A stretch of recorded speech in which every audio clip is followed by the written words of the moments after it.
Une seule solution? Non, pas la révolution. La dissolution. Est-ce que c'est une question qui se pose? Eh bien, on va essayer d'y répondre, en tous les cas, d'une façon positive ou négative. On va se poser la question de savoir si le Premier ministre qui a promis des ruptures, eh bien, ces ruptures sont-elles au rendez-vous? Il nous a donné quelques indications en fin de semaine dernière.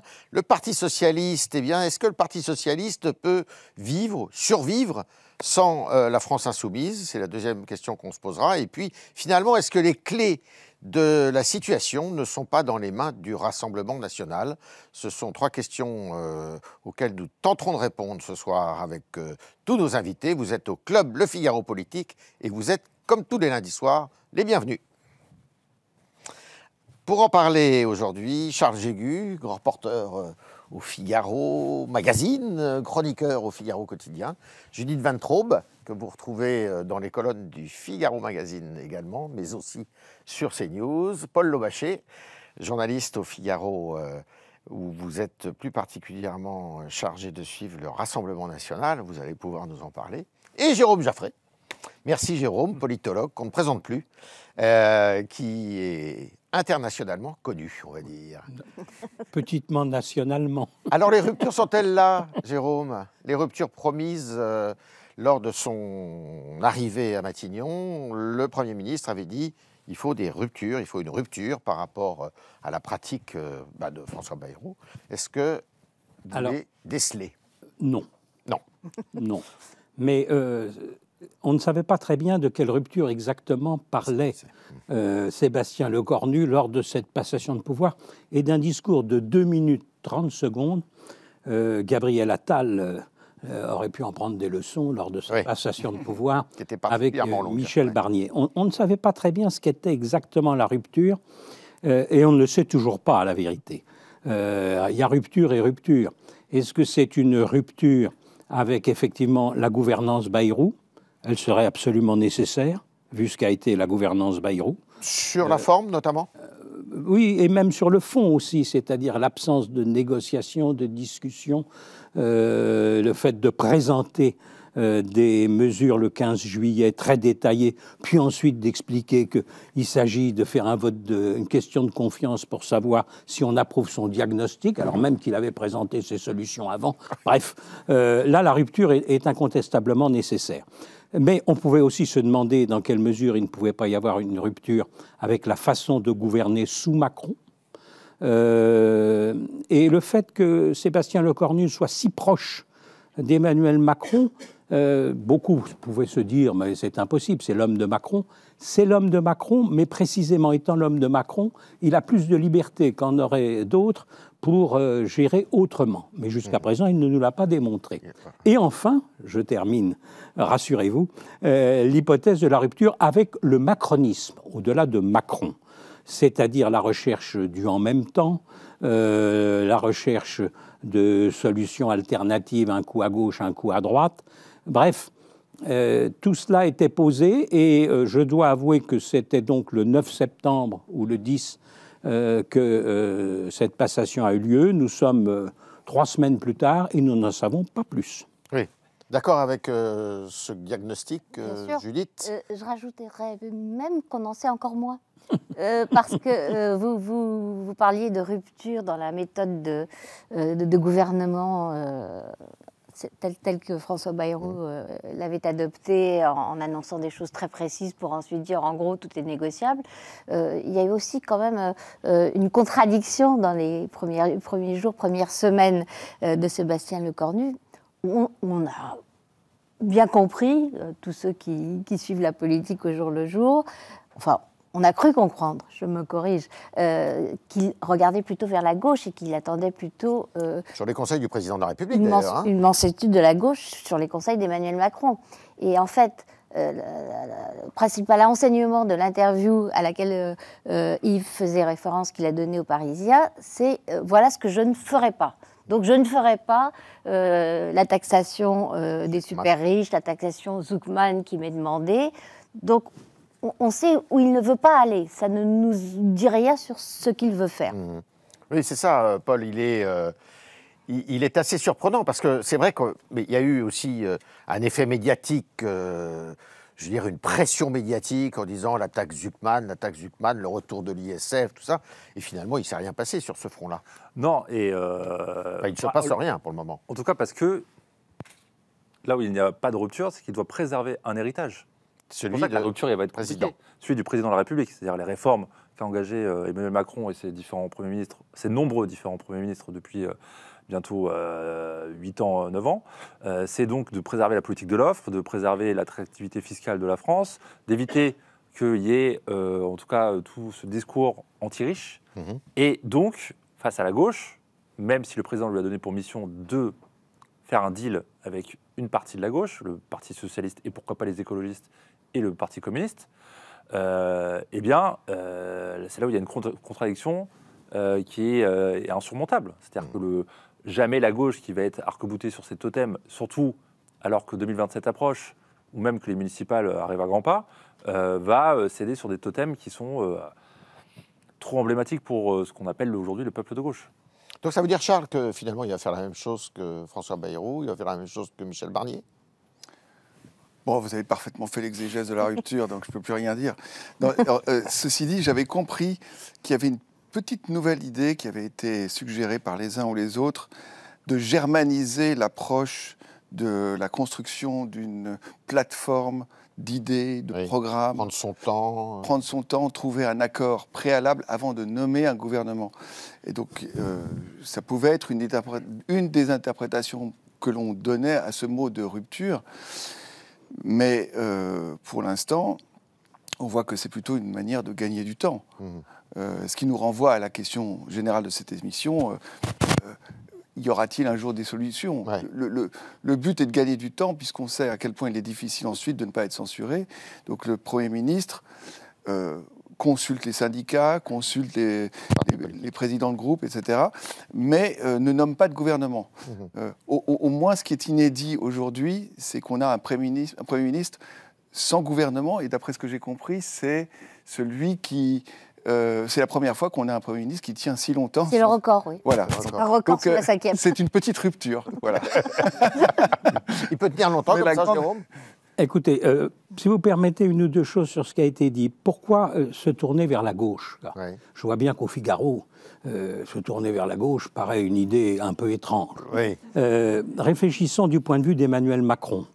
On ne se tourne pas vers ceux qui demandent sa démission, ou dont l'objectif est de le faire partir le plus tôt possible. Or, c'est la caractéristique de la France insoumise, très clairement, un peu des écologistes, et de ce point de vue, ils ne sont pas blancs-bleus. 21 députés sur 38 écologistes ont signé pour le moment la motion de destitution du président de la République.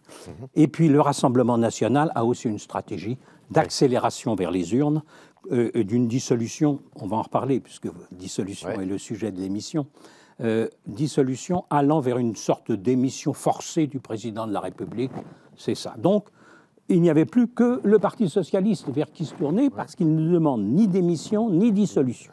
Et donc, le jeu était en fait très restreint. Les Républicains non plus, si je me peux... Pardon ? Les Républicains non plus, mais eux sont déjà dedans. Donc, Merci infiniment, Judith. J'allais oublier les Républicains. Oh, quelle erreur. C'est très mal vu au Figaro. C'est très mal vu au Figaro. Bien sûr, mais je les considérais comme faisant partie du socle commun. Et c'est toujours. Ils sont 50 maintenant. Deuxième remarque, Michel Barnier. Ventrop a finement analysé le Parisien sur ce que Lecornu dit, ce que je ne ferai pas. Ça n'est pas tout à fait exact, si je peux me permettre à mon tour de porter une légère contradiction. Il a dit qu'il n'y était pas favorable aux mesures de l'ISF, de la taxe Zuckman, etc. Taxe Zuckman, ce n'est pas la bonne réponse, a-t-il dit. Mais comme tout au début, il a dit c'est le Parlement qui décide de tout, je suis sous la tutelle, ce gouvernement est sous la tutelle du Parlement. On ne peut pas dire ce que je ne ferai pas. Quid si le Parlement veut faire? À ce moment-là, nous sommes dans un affrontement politique entre le gouvernement et le Parlement. Peut-il tenir, me demande Yves Tréhard. Oui. J'ai trop parlé, je renvoie la question Non, camarade. non, ça c'est une façon de vous défausser, Jérôme. Bon, peut-il tenir? Apparemment pas. Non. Et donc, mais la seule question, c'est est-ce que c'est une question de jours, de semaines, ou d'un mois ou deux? On voit bien qu'il n'y a pas de majorité pour ne pas voter la censure à un moment donné, soit sur une déclaration de politique générale, mais il est possible que le Premier ministre renonce même à la prononcer, ce qui serait assez énorme, je dois dire, et sinon sur le budget lui-même. Donc, effectivement, le titre que vous avez donné à cette émission reprend toute sa force. Exactement. Judith, Oui. cette phrase, elle est terrible. Premier ministre sous la tutelle du Parlement. Ça veut dire qu'il y en a un autre qui est sous la tutelle du Parlement, d'une certaine façon, par définition. C'est le président de la République. Ah, pas du tout. Pourquoi? C'est la grosse différence. Ça veut dire que le choix du Premier ministre ne dépend plus de lui. Non, le président serait sous la tutelle du Parlement s'il y avait dans notre Constitution d'autres dispositifs que la destitution qui décrit une situation qui, à mon avis, ne correspond pas à celle dans laquelle est la France actuellement. Je vous passe la liste des conditions, mais à mon avis, elles ne sont pas réunies. On n'est pas au bord d'une guerre civile, on n'est pas dans un blocage total. Elles ne sont pas réunies pour que... et puis elles ne sont pas réunies politiquement. Il n'y a pas de majorité pour voter une destitution du président de la République. Mais rien ne permet de pousser Emmanuel Macron hors de l'Élysée, sinon cette destitution qui n'aura pas lieu. Donc en fait, non, il n'est pas dans la main du Parlement. Je parlais sur le choix, je parlais pas effectivement la France y est. Mais sur... Oui, mais le choix, en fait, le choix n'a aucune importance. Nous sommes dans une situation de blocage politique total qui ne peut trouver son issue qu'avec le départ d'Emmanuel Macron. Une fois qu'on a dit ça, que le Premier ministre s'appelle machin ou machine ne change absolument rien. Charles, est-ce que, du coup, la dissolution, elle est effectivement écrite? Non, je ne pense pas, non. Non. Enfin, je pense pas. Ce sont des matières subtiles, et donc la question est de savoir si le Premier ministre, tenant du titre aujourd'hui, réussit quand même à former un gouvernement, réussit à passer entre les gouttes malgré tout, parce que pour des raisons d'opportunité, les socialistes finalement décident de ne pas voter. Bon, c'est peu probable, mais en tout cas, le Rassemblement national décide de ne pas voter là, pour sa destitution. Et quand bien même cette destitution aurait lieu, ce renversement du gouvernement aurait lieu, Emmanuel Macron peut nommer un énième Premier ministre, ce qu'il fera, attendant que les parlementaires se lassent de ce jeu de censure et de renversement du gouvernement. Parce qu'entre-temps, dans l'intervalle, l'heure tourne, le budget doit être voté. S'il n'est pas voté, il y aura des conséquences pour les électeurs de chacun des partis. Des conséquences qui ne vont pas dans le sens des souhaits de ces partis. Donc peut-être que... moi, je pense que... Je suis convaincu que Emmanuel Macron parie sur la possibilité, sur le fait qu'il réussira finalement à trouver un Premier ministre qui trouvera un compromis avec l'Assemblée telle qu'elle est. Et en attendant, le budget, eh bien, Il y a des dates. Pardon ? Il y a des dates précises en plus. Alors justement, est-ce que vous pouvez les rappeler, Paul ? Il y a le 13 octobre, il faut que le budget soit sur la table et commence à être discuté au Parlement. Et puis il y a la date de décembre, en tout cas pour fin décembre. 31 décembre. Voilà, pour qu'il soit adopté. Alors après, selon les circonstances, comme on l'a vu avec François Bayrou, ça peut être étendu. Loi spéciale. Loi spéciale. Et puis en attendant un nouveau Premier ministre, un nouveau gouvernement. Donc mine de rien, Sébastien Lecornu est un peu pressé par le temps. Est-ce que la censure de Sébastien Lecornu est actée à court terme, moyen terme? On peut le croire. Ça peut se passer aussi dans un scénario comme un peu celui de Michel Barnier, parce que les dates correspondent un peu, sa nomination, les discussions plutôt classiques du budget.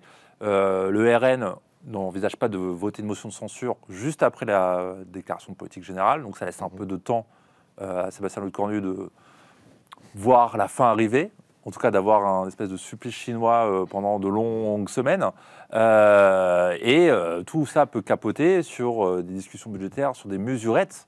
Je rappelle que Michel Barnier, quand même, à essayer de tenter de négocier avec le RN jusqu'au dernier moment. Enfin, au dernier moment. Au dernier moment, c'est un des problèmes, mais d'ailleurs. jusqu'au dernier moment, jusqu'à ce que finalement ça ne passe pas. Donc, on voit la fin arriver potentielle. On reste quand même en France où rien ne se passe comme prévu. Oui. Voilà. Donc, la dissolution, tout ça. Donc, il y a... on ne sait jamais ce qui peut se passer. Voilà, quand même, mine de rien. Jérôme, le Premier ministre n'est pas obligé de faire un discours de politique générale. Hein. Non. La rumeur voudrait qu'il n'en fasse pas, d'ailleurs.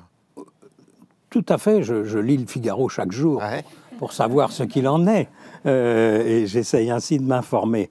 Ce serait énorme, hein, pas de discours, de déclaration de politique. Ça serait générale. une première?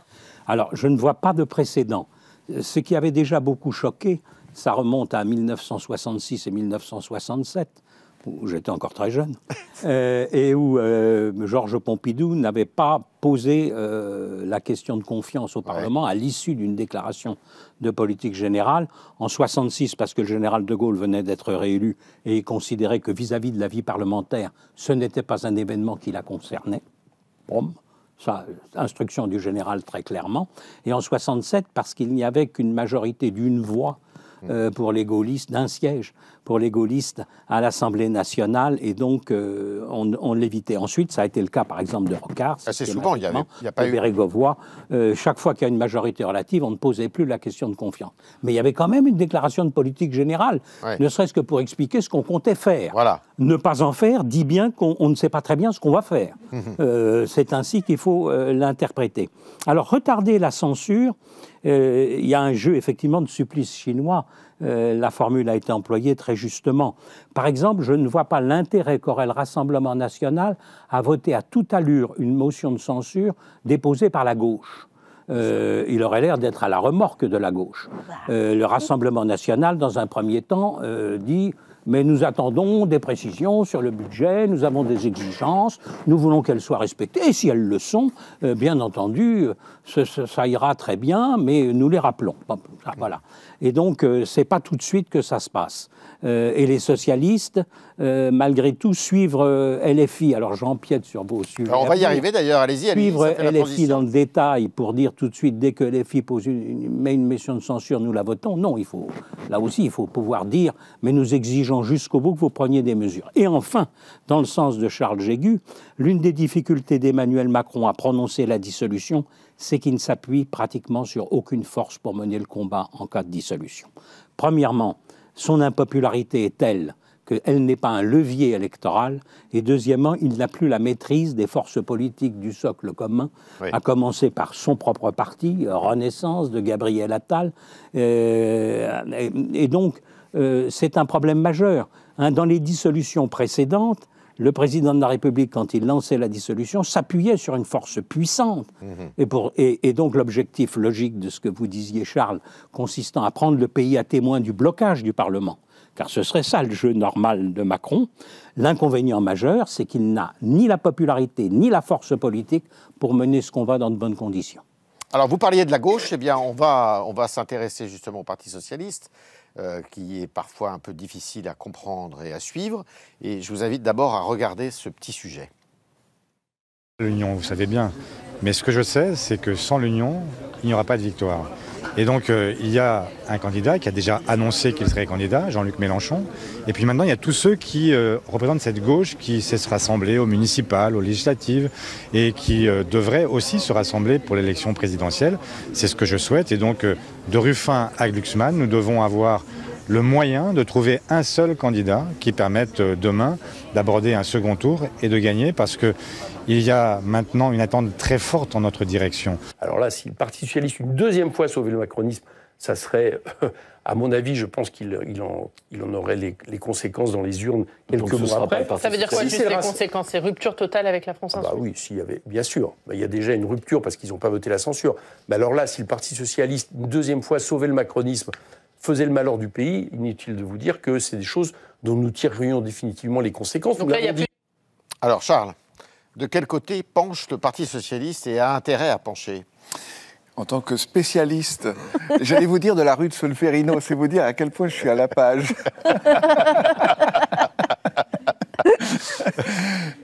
écoutez, ce que je vois, c'est qu'il y a eu une élection partielle du député qui représente l'Europe du Sud. Oui. Et que, contrairement à ce que souhaiterait le Parti socialiste, les Verts ont fait alliance avec la candidate soutenue par Mélenchon. Donc, l'idée que le Parti socialiste puisse s'affranchir de son alliance avec LFI, elle est évidemment dite et ressentie, je pense, par une grande partie de l'establishment du Parti socialiste.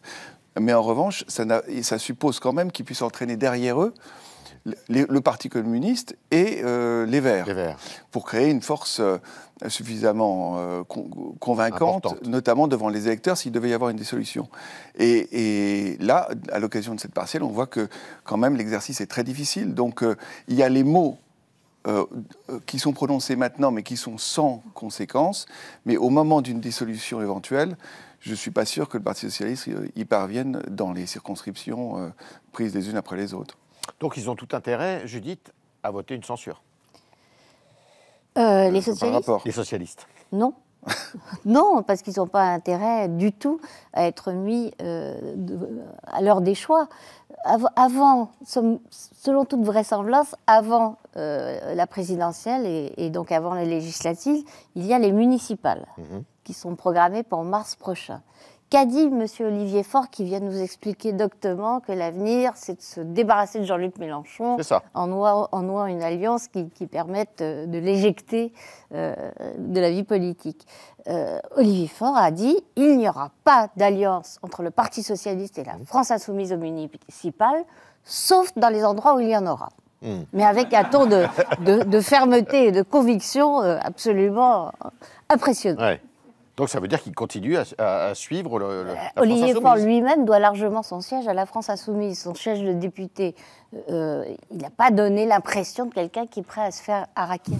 Donc il n'a pas intérêt non plus à pactiser avec le bloc central. Et pourtant, ils essayent, mine de rien. Ouais. C'est ça toute la contradiction et la complexité de la situation du PS aujourd'hui, qui ressemble un peu à celle de LR il y a quelques mois, mine de rien. C'est-à-dire qu'on pactise avec l'ennemi, celui qui a tenté d'effacer les clivages gauche-droite, de se superposer sur les cendres des deux principaux partis de gouvernement. Et pourtant, il tente quand même. C'est-à-dire que on voit bien qu'à gauche, de nombreuses voix à côté d'Olivier Faure essaient tente de construire une muraille de Chine entre la gauche et les insoumis. Ouais. Pour de nombreuses raisons. La brutalité insoumise, la stratégie insoumise, le rapport à la guerre israélo-palestinienne. On voit bien que d'autres pensent que cette division à la gauche sera totalement fatale, soit en cas de législative anticipée, soit même à la prochaine présidentielle. Et donc essaye de contourner, d'isoler le problème. Au RN, quand ils voient les choses ainsi par rapport au PS, ils se disent le PS a trop de maires en place, et encore trop fort localement dans beaucoup de villes, pour empêcher un bon fonctionnement de l'État, parce que l'État, c'est des subventions aux collectivités, c'est faire vivre quand même d'une manière ruissellement toute la vie locale, les associations, le budget de fonctionnement, et que donc, s'il y a une perturbation au niveau des finances de l'État juste avant les municipales, ça peut empêcher... Ça va rejaillir sur eux. Ça va rejaillir en tout cas sur les mairies socialistes, sur les candidats, etc. Et tout. Et donc il peut y avoir une fragilité à ce moment-là qui laissera la place à d'autres forces de gauche de prendre le relais et donc de s'implanter dans les conseils municipaux, etc. Et tout. Ça, c'est la pensée du RN par rapport au PS qui expliquerait pourquoi le PS essaie quand même de toper pour avoir un budget et de se présenter de manière plutôt serein au municipal. Et puis, mine de rien, le PS a quand même ses propres lignes rouges. Pour faire exister ce qui semble être l'objectif de Faure, une candidature qui serait capable de rivaliser avec celle de Mélenchon. C'est-à-dire qu'il faut respecter le peuple de gauche dans son rapport au gouvernement pour après se laisser l'espace à la présidentielle de 2027. Jérôme Jaffray, est-ce que le PS, effectivement, avec d'autres, si tant est que les écologistes acceptent, si tant est que les communistes acceptent, eh bien, pourraient éventuellement mener leur vie? Écoutez, le Parti socialiste se rêve d'être à nouveau un grand parti. Ouais. Voilà. C'est un moment... Et il essaye de bâtir ça dans une situation politique qui, sur le papier, lui est favorable. Reste à la transformer en situation réellement électorale. Pourquoi est-elle un peu plus favorable?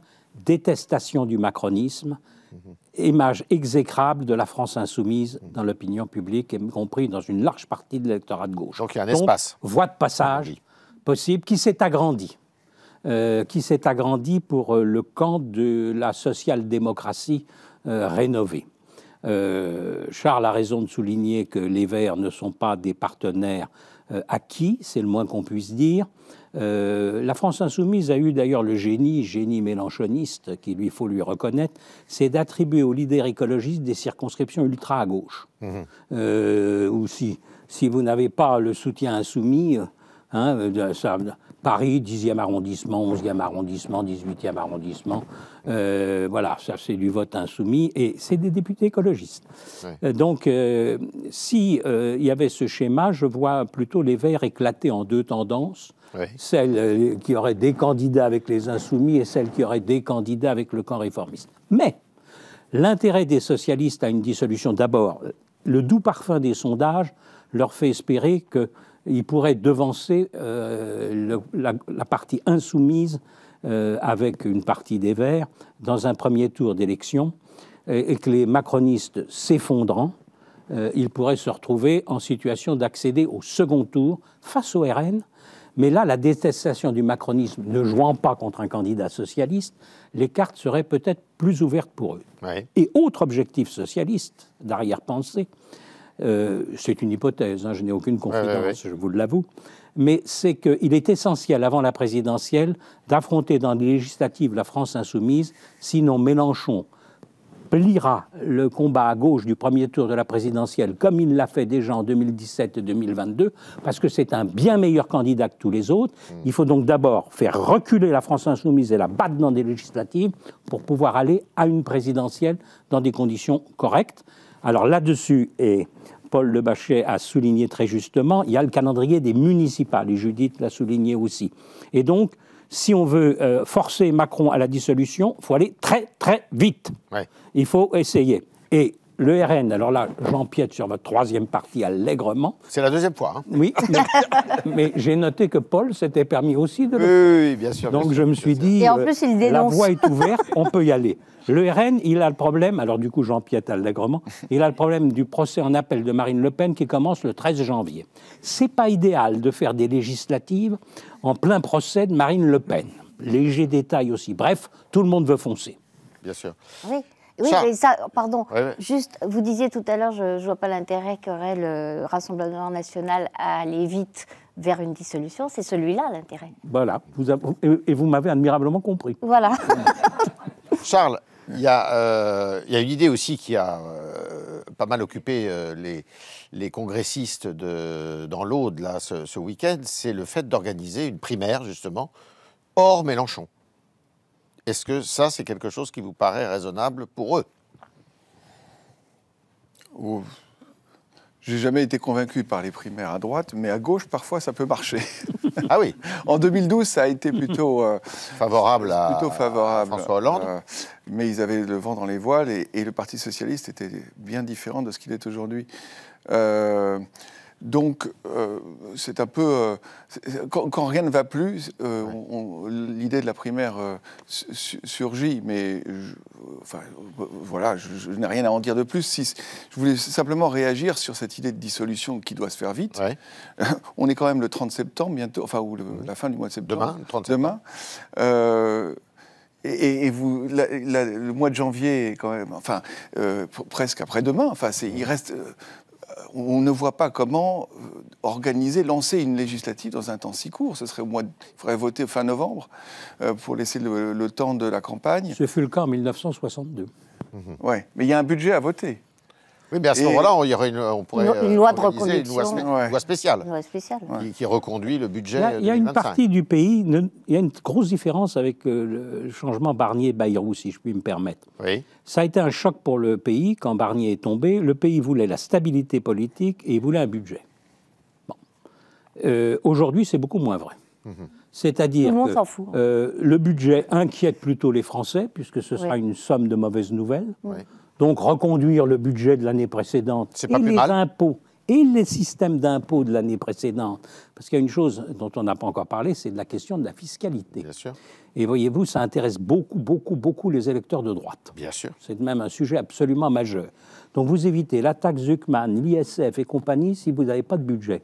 Parce qu'on reconduit à ce moment-là les impôts de l'année précédente, on ne peut plus les modifier, le système d'impôts. Deuxièmement, la stabilité politique, on ne la souhaite pas. Le pays, c'est le pays qui réclame à corps et à cri de retourner aux urnes, pour revenir à votre question initiale. C'est une donnée, là. Le pays considère que, et c'est l'esprit d'ailleurs des institutions et de la Ve République, le pays considère que c'est le retour aux urnes qui peut clarifier la situation politique et trancher les débats. Y Ça n'est compris pas garanti. présidentielle. Pardon ? Y compris présidentielle. Vous avez une fraction Alors, importante il voudrait tout. Vous avez de raison. l'opinion qui réclame Oui, vous avez raison. de nouvelles élections. Mais là, alors pour le coup, la question c'est, je reviens à la dissolution. Qu'est-ce qu'on veut comme dissolution ? La dissolution de l'Assemblée nationale ou la dissolution des institutions et de la Ve République en passant par la fonction présidentielle ? Aboutir à forcer le président à démissionner, il y a 2 précédents dans notre histoire, Oui. c'est MacMahon et c'est Mitterrand. Ça fait plus d'un siècle. À chaque fois, c'est une inflexion absolument majeure sur le rôle du président de la République, c'est-à-dire qu'on tourne totalement le dos dans cette hypothèse à la Ve République, totalement le dos aux institutions voulues par le général de Gaulle, parce que le général de Gaulle, je parle sous le contrôle de Charles Jégu, qui le connaît mieux que quiconque. J'ai le même prénom, mais en Je vous qualifierai aussi de grand Charles. Et donc, si vous voulez, nous avons une situation... J'ai perdu le fil de mes idées, mais ça n'est pas... Oui, on tournerait le dos à la Ve République. On tournerait le dos à la Ve République, ça c'est un point majeur. Et parce que la comparaison avec le général de Gaulle ne vaut pas. Le général de Gaulle, c'est une démission choisie en 1969. Là, ça serait C'est forcé. lui qui décide de faire un référendum et de dire qu'en cas de non, il partira. Alors qu'il n'était absolument pas obligé de le faire. Il s'agissait de la régionalisation et de la réforme du Sénat. Là, ce sera une démission forcée. Forcée. Mitterrand, par exemple, en 1924, le cartel des gauches. Nous étions jeunes tous. Le cartel des gauches. Et comment ? Le cartel des gauches gagne les élections législatives de 1924. Mitterrand a pris position contre le président de la République a pris position dans la campagne contre le cartel des gauches. Le cartel des gauches refuse de rentrer en contact avec le président de la République, qui voudrait nommer président du Conseil, Édouard Herriot, chef du cartel des gauches, refus. Au bout d'un mois, Mitterrand a été contraint à la démission, puisque aucun membre de la majorité nouvelle ne voulait accepter la fonction de Premier ministre. Voyez, et c'est une bascule à ce moment-là des institutions. Donc, de quelle dissolution parlons-nous ? Celle de l'Assemblée ou celle des institutions ? Et ça serait les institutions. Ce sera à ce moment-là les institutions. D'après votre lecture. Alors, il y en a qui ont peut-être la clé de la situation, c'est justement le Rassemblement national. Je disais que vous, Paul, que vous suiviez plus particulièrement cette formation politique.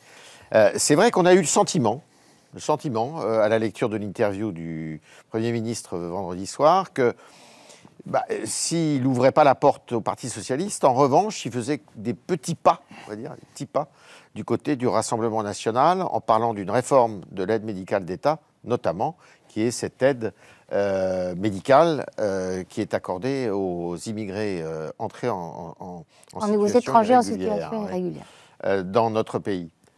Qu'est-ce que... Je veux dire une chose, c'est que ça ne sera pas assez. Et ça ne sera pas assez, bien sûr. La vérité, je pense, que ne dit pas aujourd'hui Marine Le Pen, parce qu'elle veut quand même avoir toujours l'image qu'elle s'est construite aujourd'hui d'une femme politique capable de gouverner, donc capable de faire des compromis, d'attendre, de ne pas être comme les insoumis. Mais la réalité aujourd'hui, parmi ses proches et ses lieutenants, c'est que jamais le budget que proposera Sébastien Lecornu ne sera assez bien si ce n'est pas celui du RN. Voilà. C'est d'où le slogan qu'ils ont trouvé, plutôt bien d'ailleurs, bien choisi, c'est soit la censure, soit la rupture. Soit la rupture, soit la censure.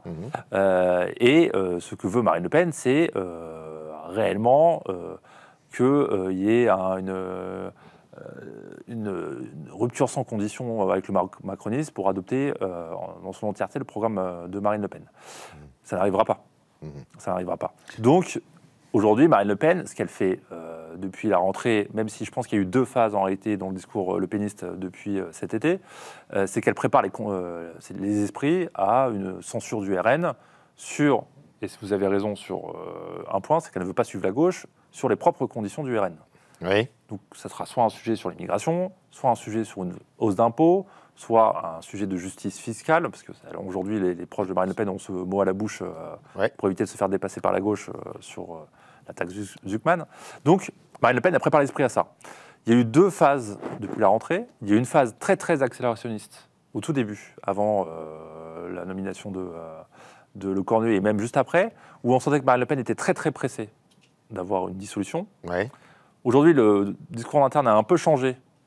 Ils vont attendre les débuts budgétaires parce que Marine Le Pen, elle veut encore une fois, peut-être qu'elle a les yeux un peu trop gros, avoir des victoires politiques budgétaires, de montrer que le système, en fait, lui donne raison sur des points budgétaires, ce qui, elle, l'aiderait pour une éventuelle candidature à la présidentielle, même si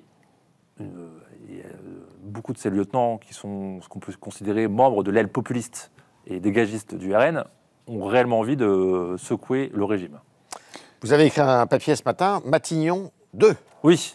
C'est le programme. Mieux que le 1. Mieux que le 1. Beaucoup mieux que le 1. C'est comme Terminator 2, c'est beaucoup mieux que le 1. Voilà. Oui, de toute façon, pour eux, c'était réellement obligatoire d'avoir un plan en Matignon en bien meilleur état que la première version. Oui, parce que la première version, Jérôme, on avait vu à l'occasion de la dernière dissolution que le RN n'était pas prêt du tout, notamment en termes de candidats et même d'idées. Ça flottait quand même pas mal. Absolument, oui, ça a été une campagne difficile, en fin de compte, alors que, en principe, alors je n'ose pas, devant le solférinologue ici présent, dire ce qu'il faut se dire aussi. Un tapis de rose qui se présente. Ce qu'il faut dire, c'est que le Parti socialiste n'est plus rue de Solferino, mais il y a encore la Fondation Charles de Gaulle. C'est en face. Absolument. Absolument. Alors, ce qui est très intéressant dans la dernière période, je ne sais pas si vous serez d'accord avec moi sur ce plan, il y a à la fois un durcissement politique du RN et une évolution sur le plan des idées. Et une évolution beaucoup plus vers la droite classique. Et là, ils se sont saisis, je dirais, des débats fiscaux qui viennent d'avoir lieu, que la gauche a lancé en exigence pour accepter un budget. Ils se sont saisis de ça pour se rapprocher. Marine Le Pen a fait une interview récemment dans le Journal du Dimanche et une émission sur LCI qui marque bien ça. Oui. Elle a pris position contre la taxe Zuckman. Oui. C'est un événement majeur. Parce que la taxe Zuckman, il n'y a rien qui a plus inquiété les chefs d'entreprise, tous les chefs d'entreprise du pays, que cette notion de taxe Zuckman, parce qu'elle débouche sur le fait que les biens professionnels rentreront à l'avenir. On est obligé de vendre son outil de travail pour payer l'impôt. Oui. Alors, on commence à 100 millions, mais si on commence à 100 millions, ensuite on peut descendre assez vite. Et si vous devez 2% chaque année de la valeur de votre entreprise aux impôts, ça, n'importe quel chef d'entreprise vous dira ça, c'est pas possible. Bien sûr. Et donc la prise de position de Marine Le Pen contre la taxe Zuckman est extrêmement importante parce que qu'est-ce qu'elle signifie ? Elle signifie qu'il n'y a plus de majorité dans cette Assemblée nationale pour voter la taxe Zuckman. Ce n'est pas un détail. Et que donc ce serait après des élections, si la gauche les gagnait, que la question se reposerait. Mais en tout cas, il y a blocage immédiat là-dessus. Deuxièmement, elle a quand même un électorat extrêmement populaire. Madame Le Pen a dit qu'elle comptait rétablir un impôt sur la fortune financière. Oui. Et c'est-à-dire, voilà. Mais, qu'est-ce qu'il y a sans l'appareil productif. Voilà. Qu'est-ce qu'il y a dans son impôt ? Parce qu'elle l'a détaillé, c'était très intéressant. Elle a expliqué, pas les biens professionnels. Bon, ça c'est clair. Deuxièmement, pas la résidence principale, ou plus exactement la résidence que l'on choisit. Oui. Si on a un château, si on a le malheur d'avoir un château, pensons à François Fillon déjà. Bien sûr. On peut écarter le château du calcul de l'impôt. Ça, c'est très intéressant.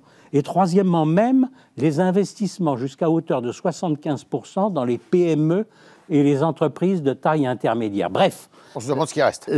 Pas grand-chose. Et la base fiscale de cette... Alors, l'astuce est lisible. Il y a bien un impôt sur les riches. Madame Le Pen dit, je ne sais de rien. Et 2, elle dit discrètement aux riches, rassurez-vous, vous ne paierez pas trop cher. Voilà, l'affaire est faite. Et donc, on s'est beaucoup rapproché de la droite, parce que la droite sur les impôts n'a jamais plaisanté. Oui, sauf que le seul problème, si on peut ajouter cette précision, c'est que le peu de contribuables imposables qui restent sont précisément les plus volatiles. Ceux qui ont les moyens de mettre leurs gros capitaux ailleurs. Donc, quitter la France. Donc c'est tout aussi absurde économiquement que l'est la taxe Zuckman. Oui, non, ce que vous dites tous à propos du RN me ramène à la question posée sur la rupture qu'était censée réussir le nouveau Premier ministre.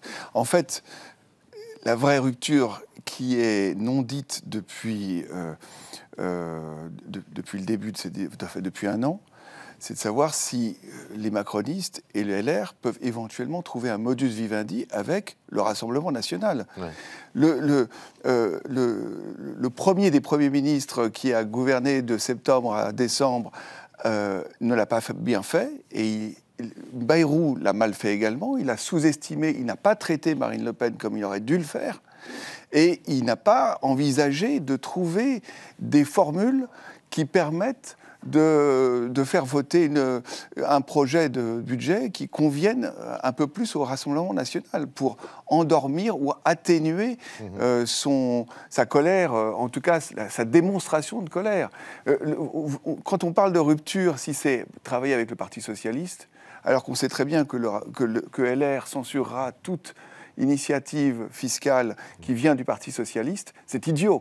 C'est signé Macron dans le pire de ses stratagèmes politiques. Alors qu'il y a le Rassemblement national, je sais bien qu'il est pestiféré, mais l'intelligence politique consisterait à essayer de le neutraliser. Et ce que vous dites sur le fait qu'elle se rapproche programmatiquement de la ligne qui est celle d'une droite de gouvernement, va dans le sens de cette logique, d'autant plus que l'actuel Premier ministre est beaucoup plus proche de ces idées-là que des idées du Parti socialiste. Paul, il y a un recentrage des idées, effectivement, du Rassemblement national, selon vous? Il y a une tension interne entre des nouveaux arrivants depuis 1 an, 2 ans, qui viennent de milieux économiques, qui, en tout cas, ont pris Jordan Bardella, par exemple, sous leur aile pour l'éduquer à ce qu'est la France en tant que 5e, 6e puissance mondiale. C'est-à-dire les rapports des grands groupes, les rapports intracommunautaires et comment on fait fonctionner en réalité une économie de cette taille-là et de cette puissance-là. Et qu'est-ce qui la freine et qu'est-ce qu'il faudrait réformer pour... voilà. Donc il y a, au sein du RN, qui a quand même été alors, je veux revenir sur cette interview de LCI, parce que Marine Le Pen, à un moment donné, on lui pose la question, est-ce que vous vous sentez plus proche d'Olivier Faure ou de Bruno Retailleau sur l'économie? Et il y a cette question-là qui est quand même assez importante. Elle hésite, elle répond, et elle fait parfois plutôt d'Olivier Faure, et pas de Bruno Retailleau. Donc, ce qui ne serait pas le cas, ce qui n'aurait pas été la même réponse de la part de Jordan Bardella. Donc il y a, au sein du RN, la coexistence d'un pôle libéral qui est en train de se former, de se reformer, parce qu'il a existé pendant un temps au Front National. Autour de Jordan Bardella. Autour de Jordan Bardella, qui coexiste avec Marine Le Pen, qui, elle, n'a jamais été réellement libérale et plutôt très, très étatiste dans sa vision de l'économie. Donc, on voit bien que les prises de parole changent, en fait, le sens change en fonction que ce soit Jordan Bardella ou Marine Le Pen. Et donc, ce qui fait que Marine Le Pen, mine de rien, elle est quand même aussi influencée. Et donc, elle se recentre en tout cas dans cette alchimie du RN aujourd'hui et elle est moins vindicative, même si derrière tout ça, il ne faut pas oublier qu'au congrès du RN à Bordeaux au milieu de septembre, mi-septembre, beaucoup de cadres encore disent à la tribune « nous sommes là pour combattre l'oligarchie, nous sommes là pour combattre le système ». Donc voilà ce qui se passe au sein du RN aujourd'hui. Il y a quand même des reliquats. Il reste en tout cas une puissance d'émettre Quelques points rapidement. Jérôme, oui, rapidement sur ce que vient de dire. Ne pas donner le point à Retailleau, qui est un adversaire évident en vue de 2027, c'est le b.a.-ba de la politique, me semble-t-il, du point de vue de Marine Le Pen. 2, négocier avec le RN sur des thèmes, ce ne sera jamais assez pour le RN, c'est ce qu'il a fait avec Barnier, qui l'a fait souffrir atrocement. Barnier lui a même envoyé une lettre en tête de Matignon pour lui dire qu'il cédait sur un point majeur, et Marine Le Pen lui dit « Ah, mais il y en a un autre !» Donc le pauvre n'en pouvait plus, c'était fini.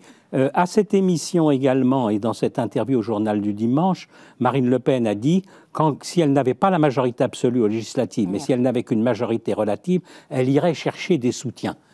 Voilà l'analyse de Charles Jégu qui progresse, sauf que cette fois-ci, c'est les Républicains qui sont une petite force d'appoint à la toute-puissance du Rassemblement national. Oui. Ça n'est pas tout à fait le même raisonnement que par le passé. Et c'est le monde à l'envers.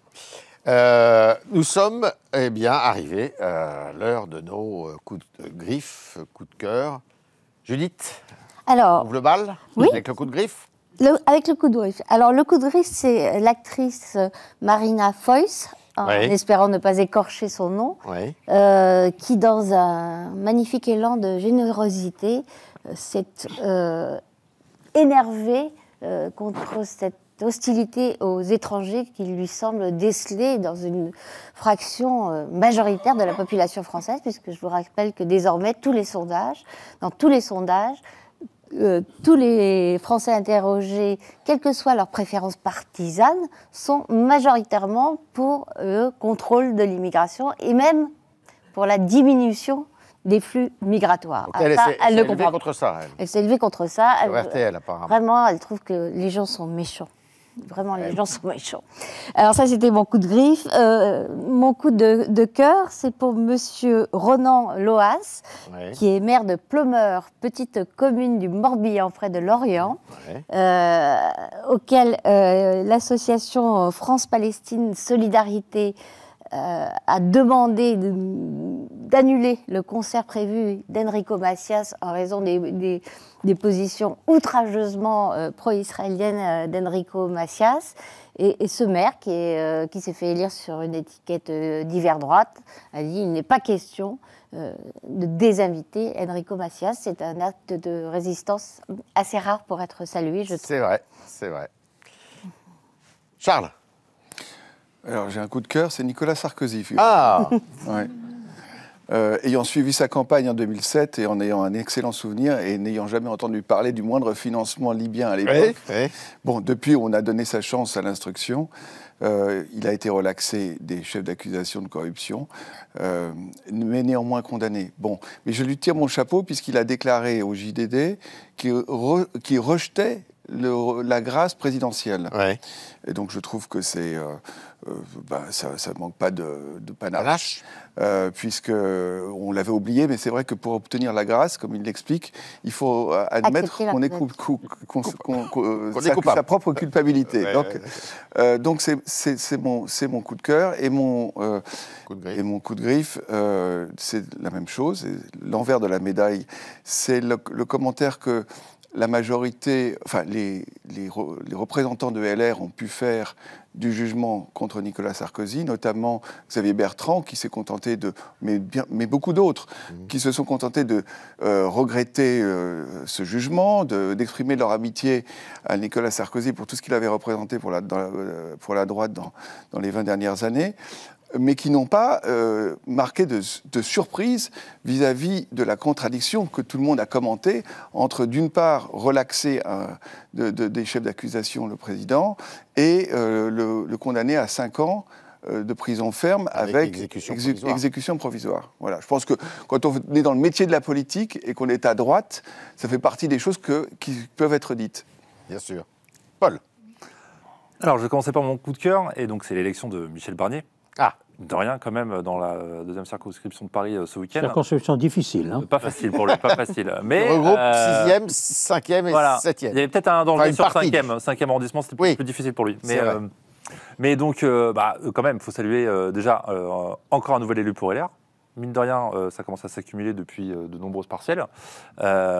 Ensuite, je trouve ça assez... j'ai beaucoup d'affection pour un homme qui, malgré son âge, décide de rempiler dans ce chaudron qui est devenu l'Assemblée, pour un temps quand même sûrement assez limité, donc sûrement encore un CDD plus court que les autres. Mais mine de rien, ça peut renforcer le poids de LR, parce que il a commencé à y avoir pas mal de poids lourds au sein de ce groupe-là, comparé à d'autres. Et voilà, on salue toujours une victoire comme ça. On lui prêtait l'intention peut-être de concurrencer Laurent Wauquiez à la présidence du groupe LR. Alors, ce n'est pas moi l'expert de LR au service politique, mais Oui, ça peut être un peu électrique, mine de rien, quand même, dans ce panier de crabe. Entre les deux Savoyards. Voilà. Voilà. Et mon coup de griffe, c'est la méthode Lecornu. Alors, c'est un peu vaste comme ça, mais figurez-vous que Sébastien Lecornu tweete beaucoup. Je ne sais pas si vous avez été sur son compte Twitter, mais il fait des annonces qui sont absolument très peu reprises par les médias. Donc c'est une espèce de sous-communication, une communication sous-marine à la vue de tous, mais que personne ne relève. Et notamment, il annonce en tout cas des décisions qu'il a prises, notamment avec la mission État efficace qu'il a lancée, qui est censée réduire le coût de l'État. Et je m'interroge en fait sur ces mesures qui sont notamment la plus emblématique était de réduire drastiquement l'enveloppe allouée aux anciens premiers ministres ou à d'autres. Et je me dis, pourquoi si peu? Et pourquoi pas plus? Et pourquoi, alors que je pense que les Français n'aiment pas, en tout cas sont inquiets du futur budget, mais ont surtout envie qu'il y ait une probité dans la manière dont on dépense l'argent public. Et je trouve ça très très étrange, cette manière de communiquer dans un flot mondial et avec d'autres milliers de tweets. Donc ça me coup de griffe. Jérôme. Alors, mon coup de cœur, Paul vient de me le voler. J'aurais volontiers cité Michel Barnier. Oui. Alors, je vais rester sur les gloires acquises et je vais vers Jean Castex. Car Jean Castex nommé à la SNCF. Est nommé à la SNCF sous réserve de l'approbation des parlements, puisqu'il a un droit de regard sur les nominations. Mais je trouve ça assez remarquable, car c'est dire que l'ambition cède à la passion.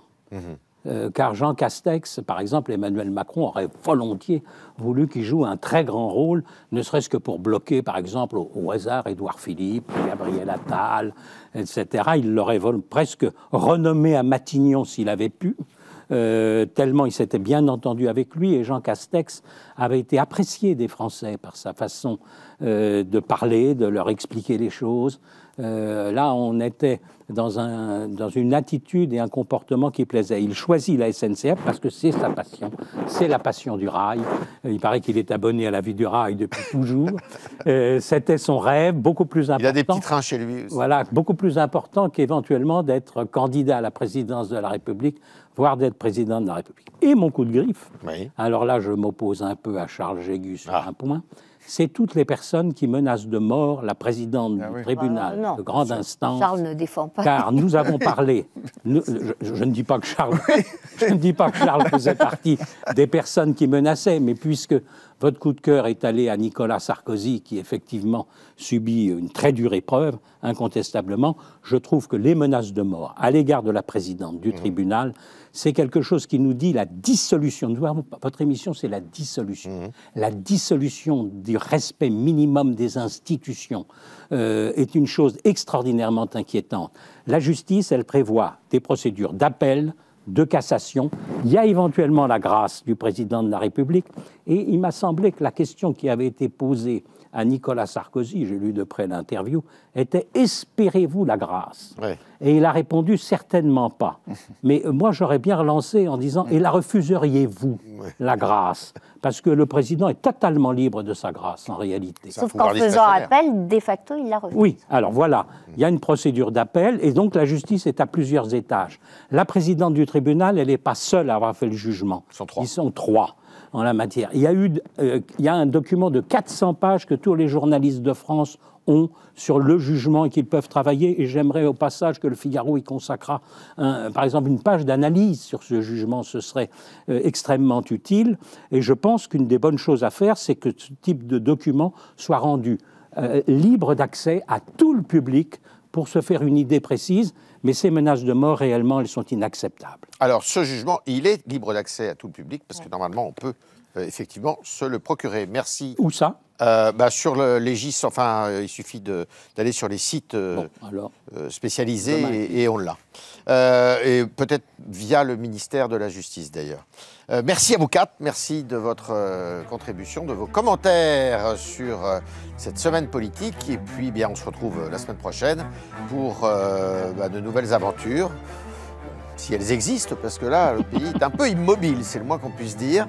Mais on ne désespère pas. Bonne soirée, bonne nuit et à lundi prochain.